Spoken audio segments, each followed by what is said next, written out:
The Steamboat, Le bateau à vapeur, Carole Marois, 1995. Ce triptyque mesure 69 pieds de long par 15 pieds de haut. Pembroke possède une riche histoire de navigation sur la rivière des Outaouais et sur la rivière Muskrat. Autrefois, les bateaux à vapeur et à aube accostaient régulièrement au quai de la ville. Pendant l'été, ils se transformaient en bateaux pour les plaisanciers naviguant vers Fort William le dimanche après-midi.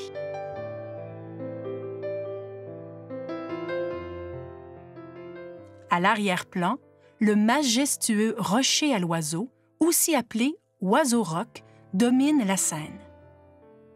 Au loin, le Pembroke descend le courant vers notre ville en tirant un train de bois flottant. Au premier plan, le John Egan.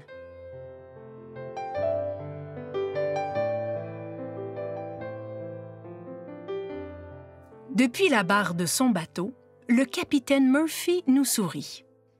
Sur le quai, Dale Rosamond, membre respecté du comité des murales, aussi grand connaisseur des locomotives à vapeur. Cette murale lui est dédiée. Près du quai, le E.H. Bronson et les bateaux à aube de Pembroke. Tout près, John Cockburn construisait des barges de drave. Il en existe une réplique à la marina.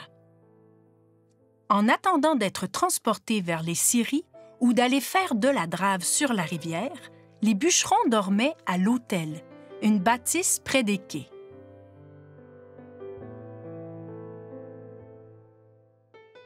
À l'époque, la ville comptait plusieurs chantiers navals.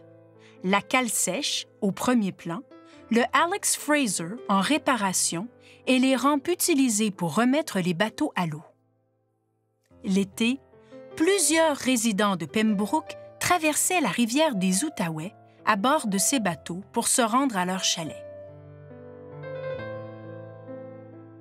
Le traversier SS Pontiac transportait des agriculteurs de l'île aux Allumettes, au Québec, jusqu'à Pembroke pour qu'ils puissent vendre leurs produits au marché public. De nombreux capitaines ont été à la barre de bateaux à vapeur et à aube du milieu du 19e siècle au milieu du 20e. Les capitaines Morris, en médaillon, et Murphy furent parmi les derniers à travailler sur la rivière.